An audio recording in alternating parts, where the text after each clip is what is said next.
News 18 digital ಕಂಟೆಂಟ್ಗೆ ಸ್ವಾಗತ. ನಾನು ಬಾಗಲಕೋಟೆ ಜಿಲ್ಲಾ ವರದಿಗಾರ ಮಂಜುನಾಥ್ ಅವರು. ರಾಜ್ಯದಲ್ಲಿ ಮುಖ್ಯಮಂತ್ರಿಗಳ ಬದಲಾವಣೆ ವಿಚಾರ ಮುಗಿತಾ ಇದ್ದಂತೆ ಇದೀಗ ಸಚಿವ ಸಂಪುಟ ವಿಸ್ತರಣೆ ವಿಚಾರ ಮುನ್ನೆಲೆಯಲ್ಲಿದೆ.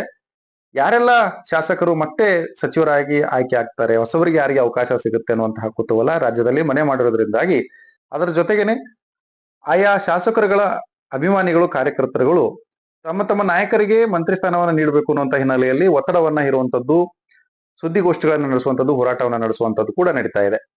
ಸ್ಟೋರಿ ಏನು ಅಂತ ಹೇಳ್ತೀನಿ. ಅದಕ್ಕೂ ಮುನ್ನ ನೀವಿನ್ನು ಕೂಡ ನ್ಯೂಸ್ 18 ಅನ್ನ ಡಿಜಿಟಲ್ ಪ್ಲಾಟ್ಫಾರ್ಮ್ ಅಲ್ಲಿ ಫಾಲೋ ಮಾಡ್ತಾ ಇಲ್ಲ ಅಂತಂದ್ರೆ ಈ ಕೂಡಲೇ ಫಾಲೋ ಮಾಡಿ, ಸಬ್ಸ್ಕ್ರೈಬ್ ಮಾಡಿ, ಹೊಸ ಹೊಸ ಅಪ್ಡೇಟ್ಸ್ ಗಳನ್ನ ತಿಳಿದುಕೊಳ್ಳಿ.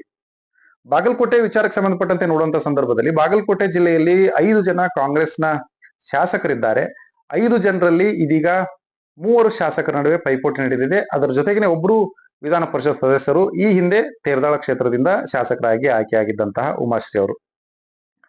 ಇಲ್ಲಿ ಪ್ರಮುಖವಾಗಿ ಕಳೆದ ಅವಧಿಯಲ್ಲಿ ಅಂದ್ರೆ ಸಿದ್ದರಾಮಯ್ಯನವರ ಅವಧಿಯಲ್ಲಿ ಮುಧೋಳದ ಶಾಸಕರು RB ತಿಮ್ಮಾಪುರ ಅವರು ಸಚಿವರಾಗಿ ಆಯ್ಕೆಯಾಗಿದ್ರು, ಅಬಕಾರಿ ಇಲಾಖೆಯನ್ನ ನಿರ್ವಹಿಸಿದ್ರು. ಇವರು ದಲಿತ ಸಮುದಾಯದ ಅಂದ್ರೆ ಎಡಗೈ ಸಮುದಾಯದ ನಾಯಕರು, ಉತ್ತರ ಕರ್ನಾಟಕದಲ್ಲಿ ಏಕೈಕ ಶಾಸಕರು ಕೂಡ ಹೌದು. ಹಾಗೇನೆ ಹುನಗುಂದದ ಶಾಸಕರು ವಿಜಯಾನಂದ ಕಾಶಪ್ಪನವರವರು 2ನೇ ಬಾರಿಗೆ ಶಾಸಕರಾಗಿ ಆಯ್ಕೆಯಾಗಿದ್ದಾರೆ.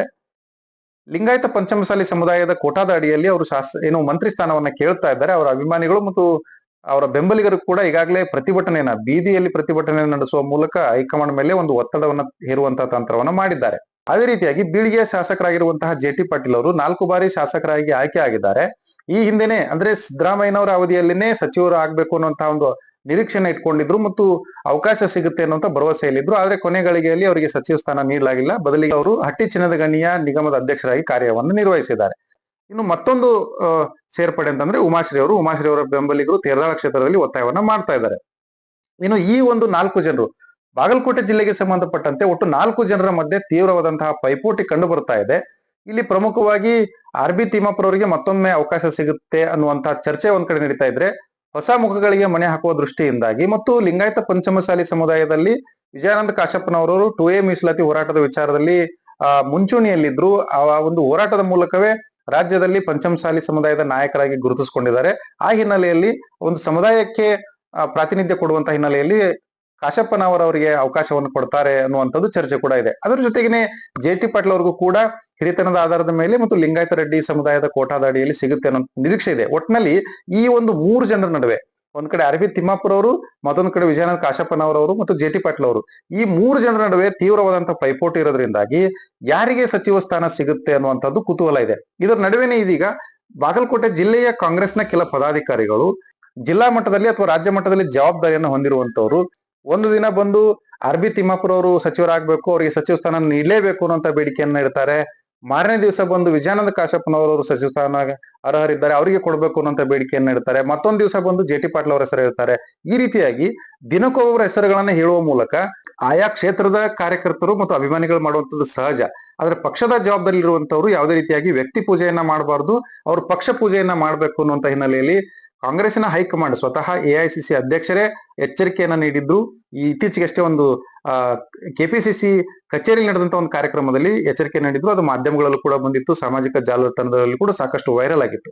ಇದರ ಬೆನ್ನಲ್ಲೇ ಇದೀಗ ಈ ರೀತಿಯಾಗಿ ಏನು ದಿನಕ್ಕೊಂದು ರೀತಿಯಲ್ಲಿ ಕಾರ್ಯಕರ್ತರು, ಅಭಿಮಾನಿಗಳು ದಿನಕ್ಕೊಬ್ಬೊಬ್ಬರ ಹೆಸರುಗಳನ್ನು ಹೇಳ್ಕೊಂಡು ಏನು ಒತ್ತಡವನ್ನು ಹೇರುವಂತ ತಂತ್ರವನ್ನು ಮಾಡ್ತಾ ಇದ್ರು. ಇದಕ್ಕೆ ಕಡಿವಾಣ ಹಾಕುವಂತ ಹಿನ್ನೆಲೆಯಲ್ಲೇ ಇದೀಗ ಹೈಕಮಾಂಡ್ ಸದ್ಯಕ್ಕೆ ಮುಖ್ಯಮಂತ್ರಿ DK ಶಿವಕುಮಾರ್ ಅವರಿಗೆ ಒಂದು ನೇರವಾಗಿ ಸೂಚನೆಯನ್ನು ನೀಡಿರುವಂತದ್ದು, ರಾಜ್ಯದಲ್ಲಿ ಯಾವುದೇ ಶಾಸಕರುಗಳ ಬೆಂಬಲಿಗರು ಮತ್ತು ಕಾರ್ಯಕರ್ತರ ಮೂಲಕ ಒತ್ತಡ ಇರುವಂತಹ ತಂತ್ರ ಮತ್ತು ಲಾಬಿ ನಡೆಸುವಂತದ್ದೇನಿದೆ, ಇದಕ್ಕೆ ಅವಕಾಶವನ್ನು ನೀಡಬಾರದು, ಯಾರು ಕೂಡ ಬಹಿರಂಗವಾಗಿ ಮಾತನಾಡುವಂತಿಲ್ಲ, ಇದಕ್ಕೆ ನೀವು ಕಡಿವಾಣ ಹಾಕ್ಬೇಕು ಅನ್ನುವಂತ ಹಿನ್ನೆಲೆಯಲ್ಲಿ ಸೂಚನೆಯನ್ನು ನೀಡಿದ್ದಾರೆ.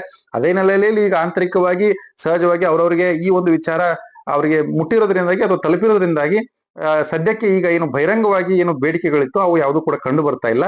ಆದ್ರೂ ಕೂಡ ಬಾಗಲಕೋಟೆ ಜಿಲ್ಲೆಗೆ ಸಂಬಂಧಪಟ್ಟಂತೆ ಇಲ್ಲಿ ಯಾರಿಗೆ ಸಚಿವ ಸ್ಥಾನ ಸಿಗುತ್ತೆ ಅನ್ನುವಂಥದ್ದು ಕುತೂಹಲ ಮನೆ ಮಾಡಿರೋದ್ರಿಂದಾಗಿ ಸಹಜವಾಗಿ ಒಂದ್ ಕಡೆ RB ತಿಮ್ಮಾಪುರ ಅವರಿದ್ದಾರೆ, ಕಾಶಪ್ಪನವರಿದ್ದಾರೆ, JT ಪಾಟೀಲ್ ಅವರಿದ್ದಾರೆ, ಅದ್ರ ಜೊತೆಗೆ ಉಮಾಶ್ರೀ ಅವರು ಕೂಡ ಸೇರ್ಪಡೆ ಆಗಿರೋದ್ರಿಂದಾಗಿ 4 ಜನರಲ್ಲಿ ಯಾರಿಗೆ ಅವಕಾಶ ಸಿಗುತ್ತೆ ಅನ್ನೋಂಥದ್ದು ಕುತೂಹಲ ಇದೆ. ಆದ್ರೆ ಬಾಗಲಕೋಟೆ ಜಿಲ್ಲೆಯಲ್ಲಿ ಏನು ಅವಕಾಶ ಸಿಗುತ್ತೆ ಅನ್ನುವಂತ ನಿರೀಕ್ಷೆಯಲ್ಲಿದ್ದಾರೆ. ಅವರಿಗೆ ಅಕ್ಕಪಕ್ಕದ ಜಿಲ್ಲೆಗಳಿರುವಂತಹ ಶಾಸಕರಿಗೂ ಕೂಡ ಒಂದ್ ರೀತಿಯಾಗಿ ತೆರೆಮರೆಯಲ್ಲಿ ಪೈಪೋಟಿ ಅಂದ್ರೆ ಆ ಒಂದು ಜಾತಿವಾರು ಆ ವಿಚಾರದಲ್ಲಿರ್ಬೋದು, ಪ್ರಾದೇಶಿಕ ವಿಚಾರದಲ್ಲಾಗಿರ್ಬೋದು, ಸಮುದಾಯದ ವಿಚಾರದಲ್ಲಾಗಿರ್ಬೋದು, ಈ ರೀತಿಯಾಗಿ ಒಂದು ಪೈಪೋಟಿಯನ್ನ ಓಡ್ತಾ ಇದ್ದಾರೆ.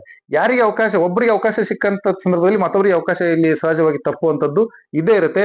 ಆ ಹಿನ್ನೆಲೆಯಲ್ಲಿನೇ ಕಾಂಗ್ರೆಸ್ನ ಹೈಕಮಾಂಡ್ ಆಗಿರ್ಬೋದು, ಮುಖ್ಯಮಂತ್ರಿಗಳಾಗಿರ್ಬೋದು, ಅಳೆದು ತೂಗಿ ಈ ಒಂದು ನಿರ್ಧಾರವನ್ನ ತೆಗೆದುಕೊಳ್ಳೋದಕ್ಕೆ ಪ್ರಯತ್ನವನ್ನ ನಡೆಸ್ತಾ ಇದ್ದಾರೆ. ಕೊನೆಯದಾಗಿ ಬಾಗಲಕೋಟೆ ಜಿಲ್ಲೆಯಿಂದ ಯಾರು ಮತ್ತೊಮ್ಮೆ ಸಚಿವರಾಗಿ ಅಥವಾ ಹೊಸಬರು ಯಾರಾದ್ರೂ ಸಚಿವರಾಗಿ ಆಯ್ಕೆ ಆಗ್ತಾರ ಅನ್ನೋಂಥದ್ದನ್ನ ಕಾದ್ ನೋಡಬೇಕಾಗಿದೆ. ಮಂಜುನಾಥ್ ತಳವಾರ್, ನ್ಯೂಸ್ 18 ಕನ್ನಡ, ಬಾಗಲಕೋಟೆ. ನಿರ್ಭೀತ, ನಿಷ್ಪಕ್ಷಪಾತ, ವಿಶ್ವಾಸಾರ್ಹ ಸುದ್ದಿಗಳಿಗೆ ಮತ್ತೊಂದು ಹೆಸರಾಗಿರೋ ನ್ಯೂಸ್ 18 ಕನ್ನಡ ಈಗ ಆಪ್ನಲ್ಲೂ ಲಭ್ಯ ಇದೆ. ದಯವಿಟ್ಟು ಇಲ್ಲಿರೋ QR ಕೋಡ್ ಅನ್ನ ಸ್ಕ್ಯಾನ್ ಮಾಡಿಕೊಂಡು ಆಪ್ ಡೌನ್ಲೋಡ್ ಮಾಡೋದಕ್ಕೆ ಮರಿಬೇಡಿ. ನಿಮ್ಮ ಬೆಂಬಲ ಹೀಗೆ ಸದಾ ನಮ್ಮೊಂದಿಗಿರಲಿ. ಧನ್ಯವಾದ.